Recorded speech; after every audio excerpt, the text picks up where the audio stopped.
Okay, well, welcome to this session from the IWSC. We're going to take a deep dive into the journey of one particular standout company in the burgeoning no and low alcohol space, Edenvale, using the story of their successful journey to understand the dynamics of the no and low space, from product development to navigating those legal definitions, improving production quality, gaining industry validation. And we're going to hear from a technological pioneer in this exciting and rapidly evolving space as well, BevZero. So without further ado, let me introduce our distinguished guests. We have Michael Bright, Managing Director, Edenvale Beverages. Aaron Milne, Senior Winemaker for Edenvale. And we have Silvia Sedeno, General Manager for Spain for BevZero. So welcome to all three of you, and thank you for taking the time out for this particular conversation. Thank you. Starting off then with you, Michael, if you don't mind. Could you just, for those who don't know Edenvale, just introduce Edenvale Beverages, please? Edenvale Beverages was founded in 2006. A lot of it was based around sort of a trade-up proposition within the grocery market. We were looking for further growth opportunities within the wine industry. My background is in the wine industry, and we saw that there was a bit of a decline in alcohol consumption. There was the health and wellness movement was gaining a lot of momentum, so it gave us a real opportunity for a potential trade-up proposition within the supermarkets, and that's when we launched the product. So, Aaron, sorry to interrupt there, Michael. There's a slight delay, so I'll try and be wary of that, be mindful of that. Just to bring in Aaron at that point, your winemaking pedigree. Just talk about how you come at Edenvale from a winemaking perspective. Okay, I think it's kind of I really enjoy it, and part of what I enjoy, it's a little bit like sparkling or fortified winemaking, where you make the wine and then you make the wine. So it's a two-stage process. You get to do all the things you would normally do in winemaking with a bit of a twist aimed at what you're aiming for in the end, similar to sparkling or fortified. And then you rip it all apart and try and put it back together. So it's a really interesting and constantly challenging field. But yeah, we have a lot of fun. And yeah, we get to taste a lot of great wine when we're, at our dinners and looking at what we want to aim for and that sort of thing as well. So yeah, we really enjoy it. And Michael, because I interrupted you unintentionally, if there's anything else you wanted to say by way of introduction, please do now. But I'll give you another question as well, just to set that up, because you must be in a very exciting space right now. Yeah, it is a very exciting space. I was just going to say that my background was the wine industry, or has always been the wine industry. As Aaron mentioned, it's an industry we both love. And just by way of introducing Aaron as well, we say the senior winemaker for Edenvale, but we have a production division called Low and No Beverages. So Aaron oversees that as general manager as well now. So while Edenvale is very focused solely on non-zero alcohol products, we are not, ambivalent to the other opportunities within the low category. And Silvia, if I can you introduce BevZero? Because it's a name I'm now very familiar with, but gosh, a year or so ago, I hadn't heard of it. So tell us about BevZero. So BevZero is a company that it's got more than 30 years. So we are not new. But we won with another name, but with the years we changed our name to this concept of the zero. Okay, because it's super important in the concept of the consumers of the market, and we've been always focused in creating, developing, and supporting all the no-low category. We are not only focused in the technologies, in the productions. We are focused, like, in order that we connect Edenvale with us in the winemaking process. That is really important in order to create the best product for the alcoholization. And I mentioned, Michael, that it's a really exciting space right now. As a wine writer, wine critic, and lifelong lover of wine, I've undergone a fairly rapid journey myself, courtesy of the IWSC, and being asked to assess these wines from the perspective of a wine critic, which the IWSC has done to take these wines seriously, bringing together experts in the field of no and low, one or two of whom who don't drink at all for whatever reason, with people who only ever assess wines with alcohol in them. And Michael, do you feel that's important? Has that helped change perceptions around no and low, do you think? So, David, again, around the perception with what, linking it to alcoholic wine? Yeah, just the fact that you're bringing in people who assess wines, regular wines, let's call them for the sake of argument, bringing those people in and fusing them with people who are experts in that particular evolving field. How do you think that helps to support perceptions around no and low? Because they have undoubtedly changed quite significantly in a very short space of time. I think it's really important. Apart from the recognition of a more valid or credible product, because we're constantly working on delivering a real wine experience. But it also goes back to the original concept, whereas these consumers that are coming in this space initially they were probably non-drinkers, they were truly looking for a much more sophisticated, non-intoxicating adult lifestyle beverage of choice. So having now the show circuits, it helps drive quality, I believe. And it also then, it helps give some direction to us, as well as looking at the sort of the dynamicism of the market now, because it's changing very rapidly with different formats, different bottle size, different packaging sizes. Some of the things we struggled with earlier on was the diversity in the offering. We could only grow so quickly, and we might have had the main 3 or 4 varietals, and then we've since grown from that. But certainly having the judging circuit, I think it can only serve to benefit the category as a whole.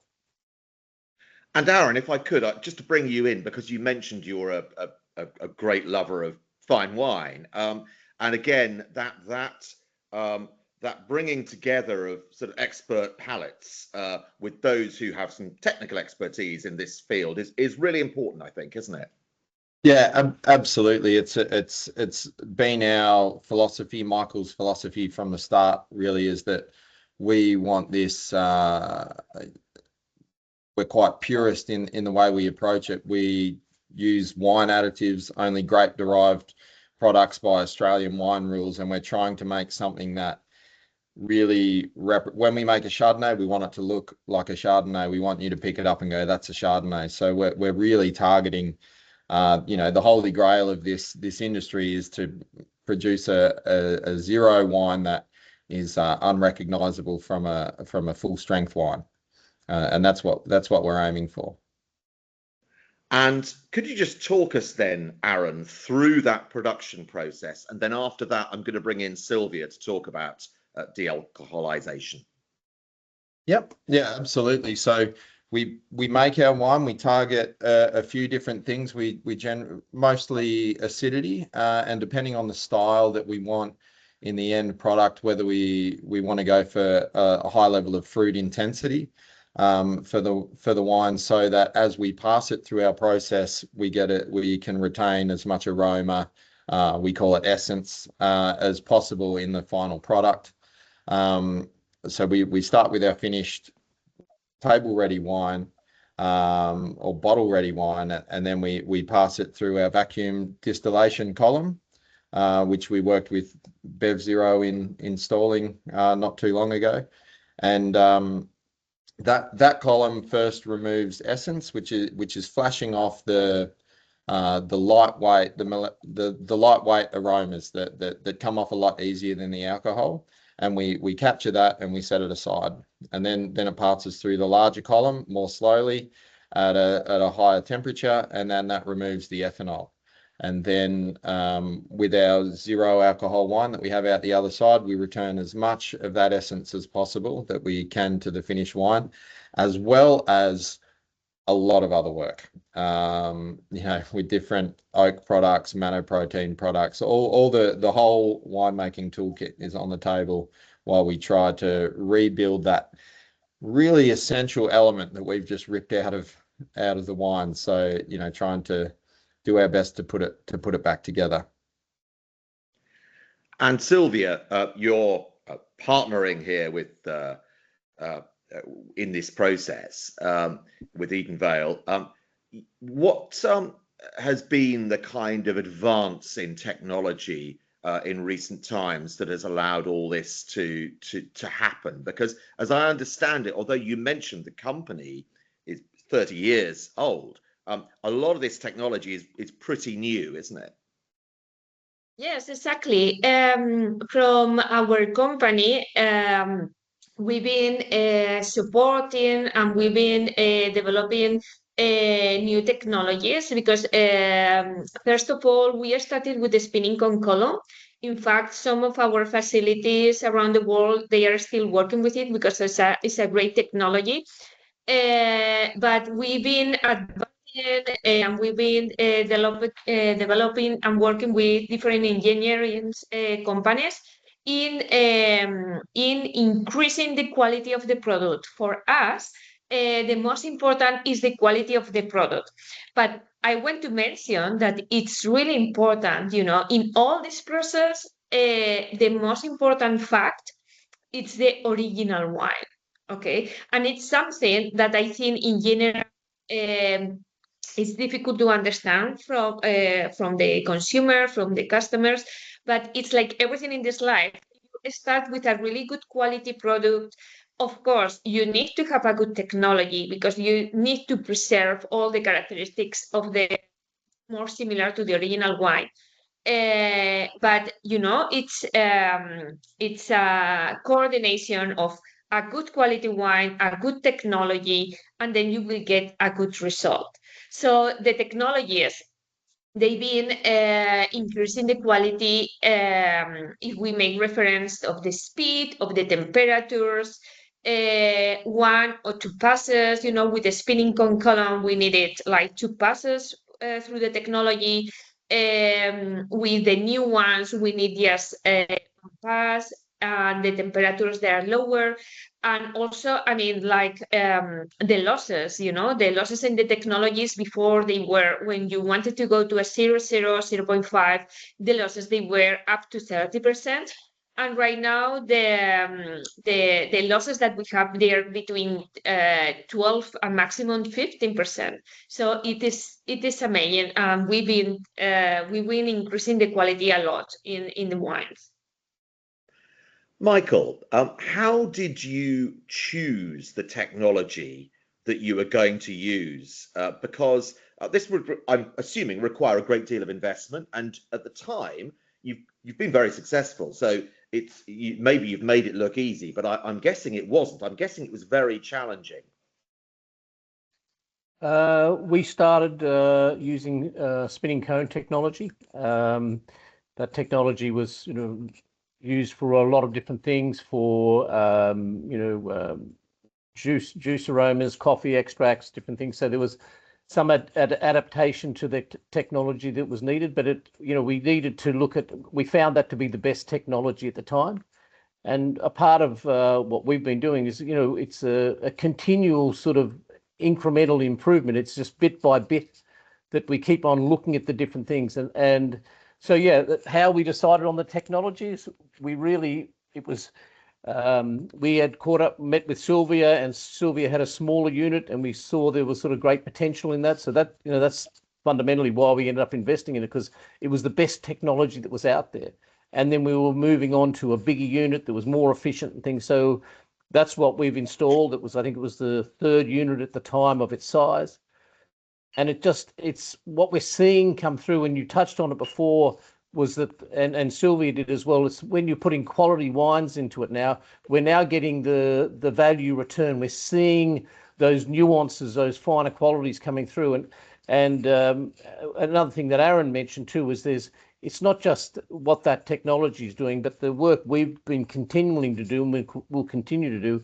It is the winemaking. Aaron's got a great winemaking team behind him, and it's we look at constantly, we're profiling the varietals, we're looking at how we put them together, how we can deliver that real wine experience, and the varietal definition. So people, it was a bit of a joke 20 years ago and things, and we had to work very hard to validate that.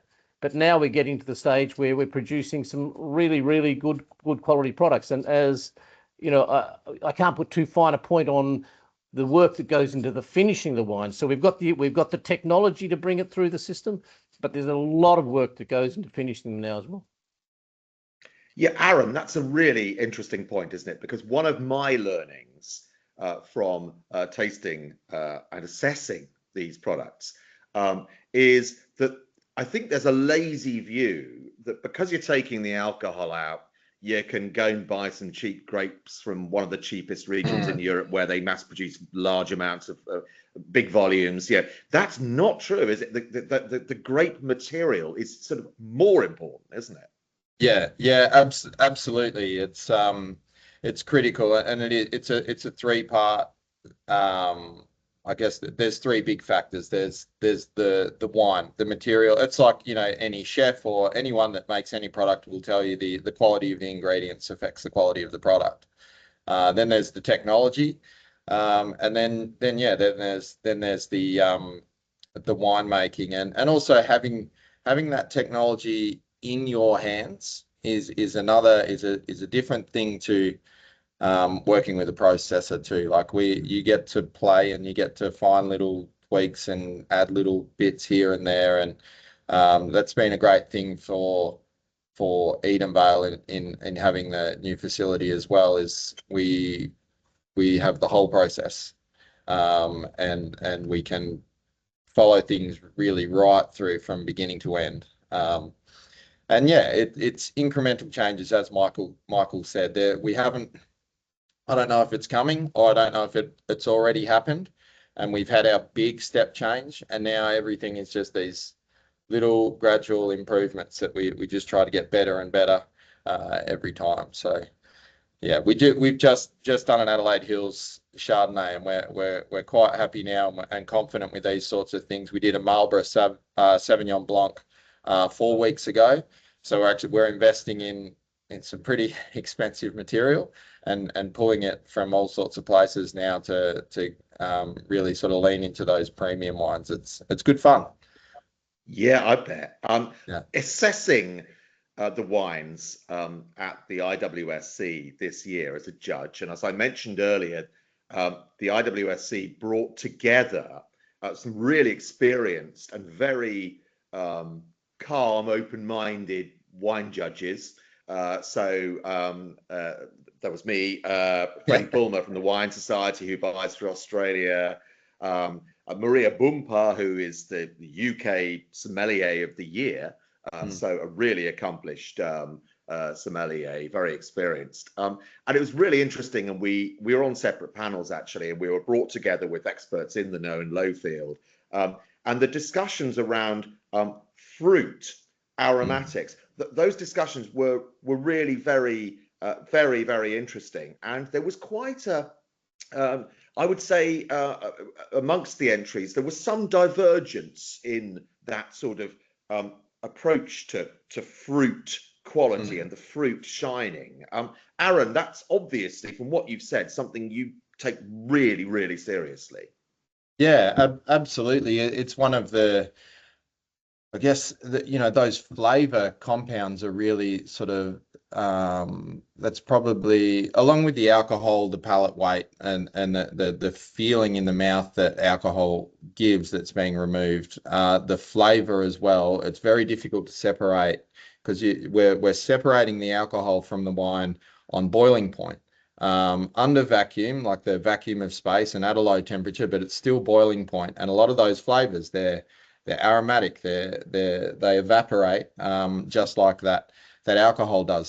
So trying to separate that and keep the flavor and remove the ethanol without the flavor is a key challenge. And what's really cool is that these wines develop. And those fruit flavors. So we start off, they can be a fruit bomb, and we're always trying to differentiate ourselves from juice. That's the enemy. It's like we don't want our product to look like a juice; it needs to look like a wine. And as they age, you get those developed characters starting. And obviously, the more fruit concentration you have at the start, the more you have available to develop. And then they really start to look vinous. And we really like them 6 months and onwards in a bottle.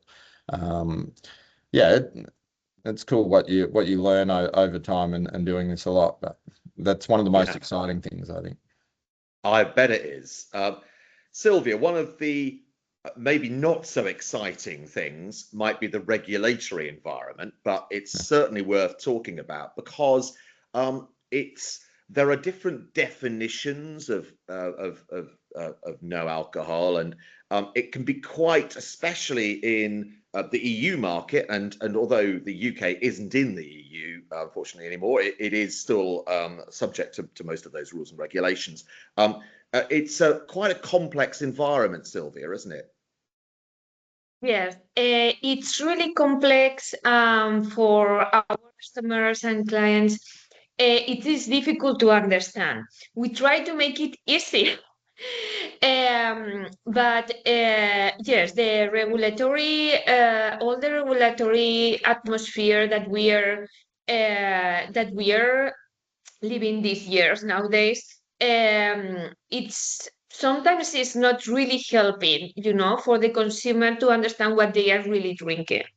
I think it's going to a better way. It's going to a better definition, and I think from the OEB they are helping a lot, in understanding these different characteristics, these different types of products, and I think it's gonna be better even here.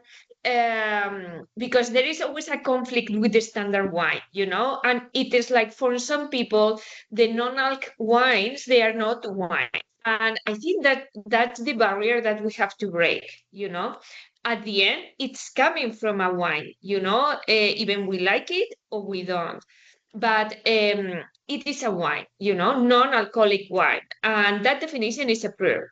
So slowly, is getting clearer, and every time I think we are getting to a really select product where you can say this is a non-alc, this is a partially alc wine, this is a beverage, because but before, there was nothing. So I think we are going to a better way. And Michael, what's your take on the kind of regulatory environment? Because you've presumably had to do quite a lot of thinking about that environment.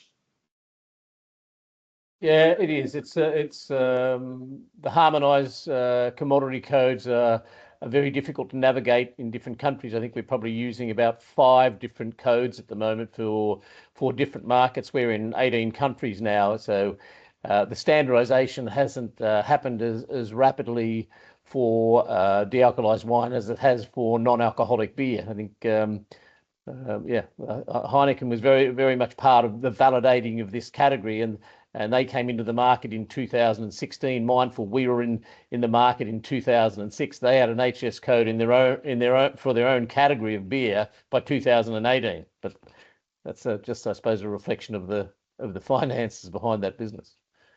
So yeah, look, there are always challenges within that space, but I think it's getting a lot better now. You know, the category's been well and truly validated now. Specifically, in particular, well, for us, in particular the alcohol removed wine category, we're looking at sort of growth over the next through till 2030. 2030. I was looking at some IWRS data before. They're saying it's going to grow at over 20%. So that's another $11.6 billion over the next 6 years. So that's pretty exciting.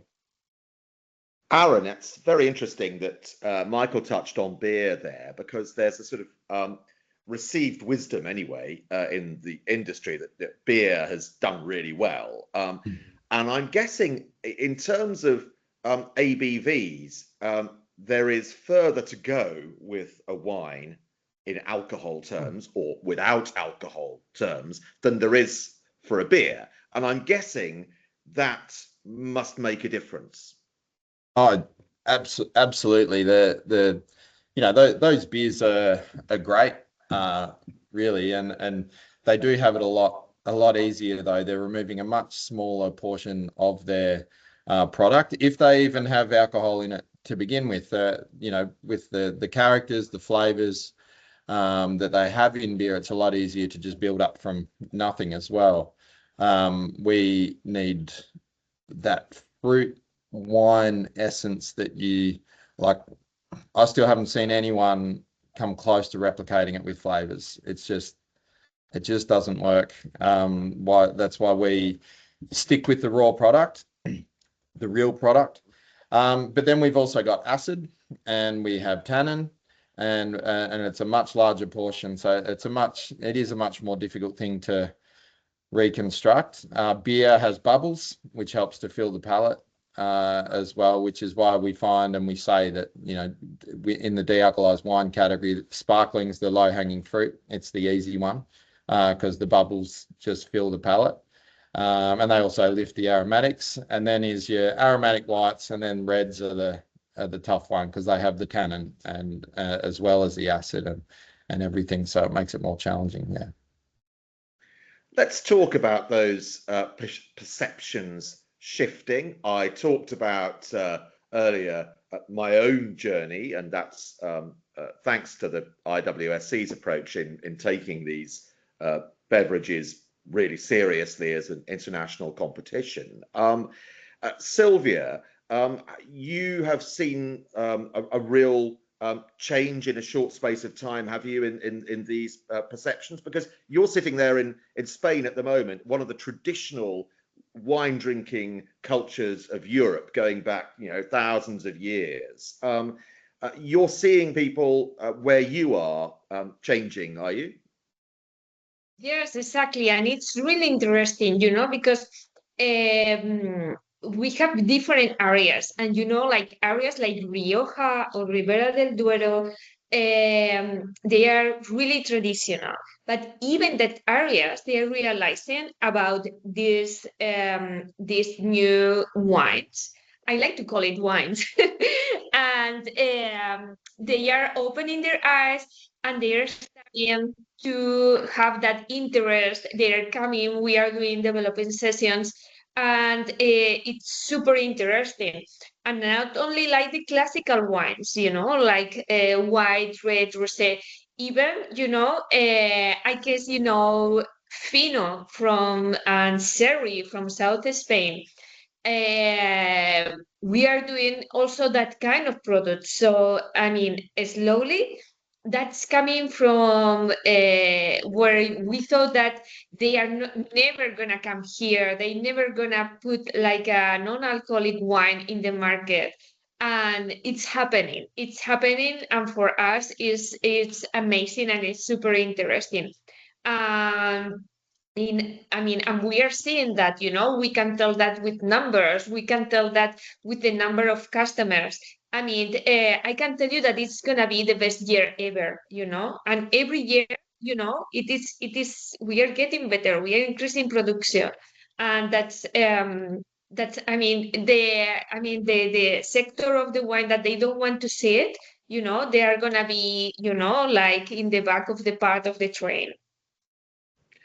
It's really interesting you say that, because one of the leading sommelier I was judging with made the point, which I must admit I hadn't really fully thought about, that what these non-alcoholic wine beverages are doing is bringing in people into restaurants who previously might not have gone to fine dining restaurants because they were so wine focused, and so actually the customer base is changing. It's not just people who for health reasons have decided to give up alcohol. It's people who have never really been engaged culturally with alcohol, and who are now welcoming the fact that there are zero alcohol pairings. Michael, is that sort of, in your perception, that's part of the story?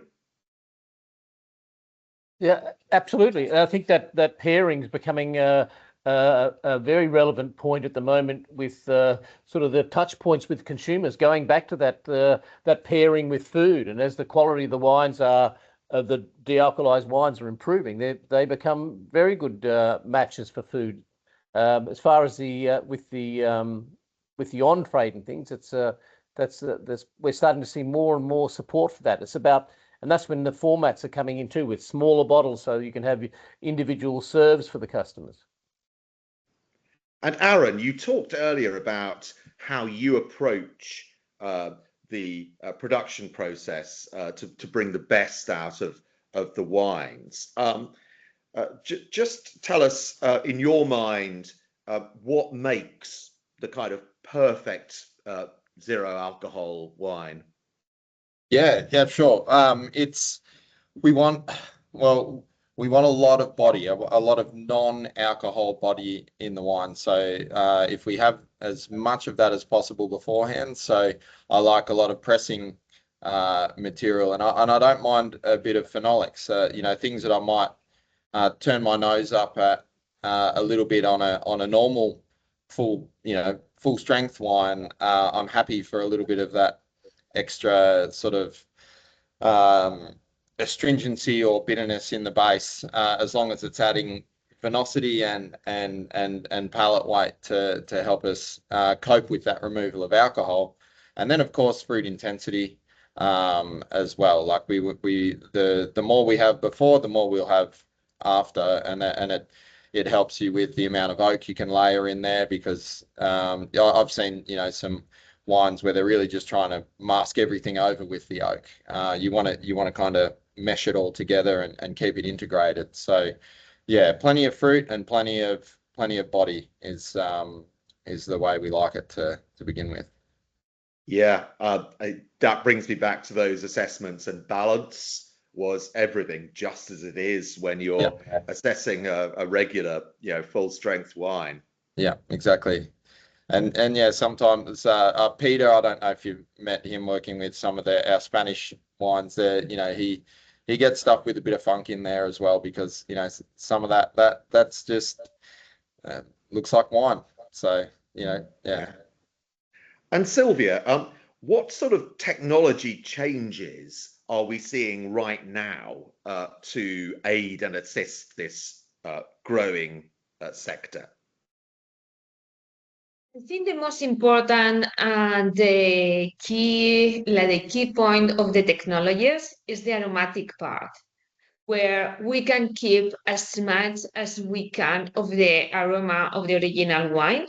And that's in where we are working in. We gain a lot, from the spinning con column through the color, and now in clear alc, where we can get, more portions of the aroma and understanding, what is happening in there. Before, I think the point it was, okay, let's de-alcoholize the lowest we can, And we got it, we are with the GOLO, we are able to go to 0.008, 0.009. It's really low.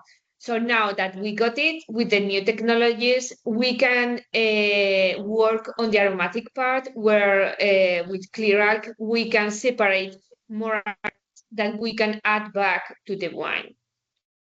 Yeah.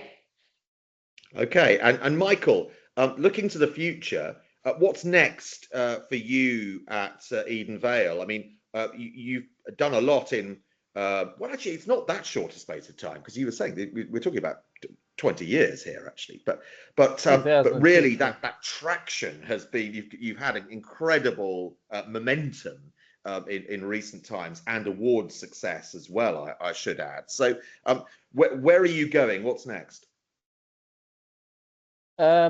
Well, we're still seeing some growth in the premiumization. So we are looking at more premium products, and we're encouraged because of the equipment and where we're going now that we are getting that value. So I think there's more opportunities there. But going back to that other point where we were talking about the consumer touch points, making sure they're more food friendly, making sure that we have the pack sizes that fit for those sorts of things. We are looking at some infusion products and things as well. So it's also about looking at the market is really dynamic, where we're looking at these new areas where you've got, the Middle East, India, the Asian markets. Obviously, there's big expectation for the US market over the next few years as well. But it's those consumers that we're trying to engage, that we need to be very mindful of how we do target them and how we look at those touch points where we can engage them. So for us, it's going to be continuing to look at quality improvements for the product, looking for the opportunities to showcase the more premium wines to help the standard of the category. Something Aaron mentioned before, which I think is really exciting, is we're seeing the fact that these things are actually aging now. We're seeing secondary and tertiary characteristics coming through in the product. So the premium wines are becoming truly complex, and we do have that really good varietal expression coming through with those now. And at the entry level where these things started, initially they were a bit sweeter, and we were very mindful about trying to dry them up, but also looking at where that consumer was coming from. A lot of them were coming from the non-drinking category anyway, that were looking for a more sophisticated product. Now we're seeing people that are non-drinkers that are either abstaining, or what they're calling, there's even terminology, they're calling them zebra drinkers. They're non-alcoholic drinkers sometimes, then they're alcoholic drinkers. So there's a lot happening in the market that's pretty dynamic that we need to be sort of trying to stay abreast of and doing research to further develop the opportunities for us. And I suppose someone watching this might expect us to mention the environment, because sustainability is such an important facet of everything now. And the process, Aaron, you were describing does sound very energy intensive. And there are a lot of people who say, well, this sector has a poor record when it comes to sustainability. I'm not sure, Aaron, Michael, who would take that, but how do you respond to that? Yeah, I think traditionally, definitely there is quite a lot of energy involved in the process. There's some quite exciting advancements there with heat pump technology. Something that we've installed in our plant is a direct heat pump, which is basically, when we're warming the wine to remove the alcohol. When you use a heat pump, it's like a refrigeration motor, right? The inside of your fridge is cold and it pumps heat out the back. So you use a heat pump, and we can use the heating energy and the cooling energy, and we get both sides of that process, because we have to cool down the spirit and the wine after the process as well. So we've got quite a neat loop where, I've done a lot of work with spinning cone in the past as well, and with our new plant, we're at about 1/6 to 1/8 the energy use on this new technology, and it's really proven to be quite fantastic. And then it's not fossil fuel gas boiler driven or anything either. It comes off the grid, and the grid can be supported and powered with renewable energy sources as well, solar, wind, all that kind of thing. So we definitely have made a massive leap in that regard just in the last couple of years. And Sylvia, I guess in your discussions with partners, the environment and the carbon footprint is something that comes up regularly. Yes, of course, it's something super important for us. We have ISO 14001, that it's a certification that is focused in the environment and sustainability, and we are really involved with that. And I want to mention that we try to, of course, like I'm completely agree with Aaron, where we say that the process it uses a lot of energy. That's true. We are not denying that. But I mean, there are other processes in the wines that they are involving also energy, you know. And what we are talking here, it is like non-alcohol wine. It's a new opportunity to sell more wine, you know. And we have to understand that this is not an enemy, you know, for wine producers, wine consumers, and about the sustainability, there is a completely battle that we are doing. We are leading every day, and where we try to put medium, like for example, we have solar panels, and also, you know, there is a lot of actions that you can do, you know, to reduce that composition of energy, you know. So I mean, for us, it's nothing that it's gonna avoid a sale, or it's not gonna avoid a service for a customer. And that's a good point to wrap up, I suppose. Michael, that point that Sylvia made there, this is not about taking things away from the industry. This is about growing the industry, isn't it? It's about creating Exactly right. New products, new jobs. It's new products, it's new jobs, it's a pathway for new consumers. They can come into the wine industry and to alcoholic wines later on, but they have that as an option. I mean, the reality is within the market demographics at the moment, lighter alcohol wines, non-alcoholic wines, that's the biggest section of it. If you look at that of alcohol consumption, the lighter, lower, no alcoholic wine as is much more than a third compared to the medium and heavy drinkers. So it's a definite opportunity for the wine industry, and as we touched on before, Aaron and I have been in the wine industry a long time, and you know we're very passionate about the wine industry. We still drink our alcoholic version.